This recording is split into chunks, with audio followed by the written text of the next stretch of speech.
Good afternoon po, mga mamsi ko, mga Mars. Ayan, maulan po na hapon. Napakaulan talaga. Pero kahit maulan siya, nagawa ko pong i-vlog tong ito pong ipapakita ko sa inyo. Yan.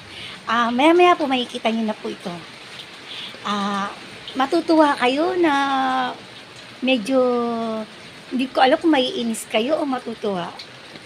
Ayan po. A few moments later. Ay mga mamsi ko, alam niyo natutuwa ako. Ngayon ko lang to ginawa. Kasi ang alaga ko, aso, si Britney. Ngayon, yung kapitbahay namin,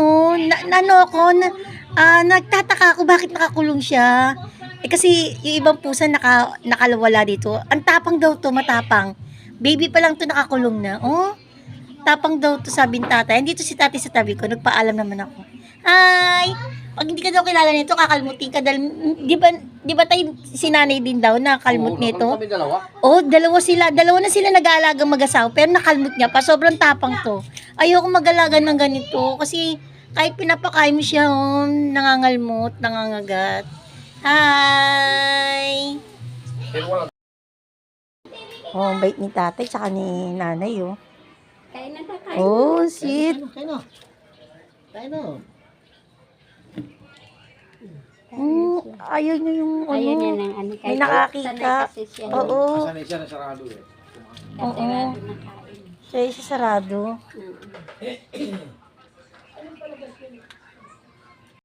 Bait niya kayo, pinapakain yung alaga niyang ang laki ng Tay, to, di ba kinagat na kayo nito? Tay, kayo dalawang mag-asawa. Pero mahal na mahal pa rin nila kahit kinagat sila niyan. Baby pa raw yan nung kinagat sila eh. Kasi pinapakain yata tapos nakawala yan tayo na sa niya pa umuwi. Pinauuwi siya, kinulong siya kaya. Kinukulong siya, ayaw magpakulong. Ay magpakulong. Ayan. Bait talaga nila tatay. Inano pa rin sila Ay inano pa rin siya, inalagaan pa rin siya kahit kinagat sila mag-asawa. Ganun din si nanay nun eh. Pinapakain ba nanay yung kinagat siya tayo? Hindi. Hinuhuli din. Nililinis niya yun. Nililinis naman niya yung Tapos siguro gusto niyang Ito kasi lumabas eh. Oo. Yung umpisa, ang niya? Gatas. Ang laki niya Ilang buwan na yan tayo? Taon? Taon na yan eh. Ay, 4 na taon na, di ba, nang sa bagit niyo? Mahigit 3 yata, mag-apat. Mag-aapat. Ay, lagi daw yung pagkain, cat food. Ganyan. Kaya ang laking ng pusa. Ang cute-cute niya, linis niya. Malinis yan, hindi yan pinapagala. Ayaw ni tatay ng may, kuto-kuto mga.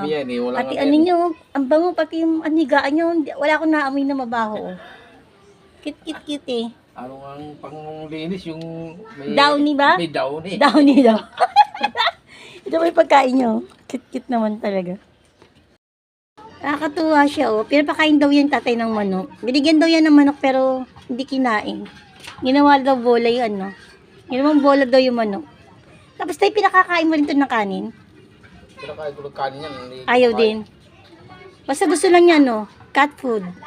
Yan ang paborito niya. Hi! Hi! Honda yan eh. Anday? Honda pangalan yan eh. Honda? Hi Honda! Si Honda pala siya. Bakit Honda na pinangalanan tayo? Yan ang nakarehistro. Bakit nga Honda? Ha? Bakit Honda hindi Yamaha? Mabibilis yung motor manakbo eh. Kaya Honda. Kala ko Yamaha. Bye-bye! Bye everyone!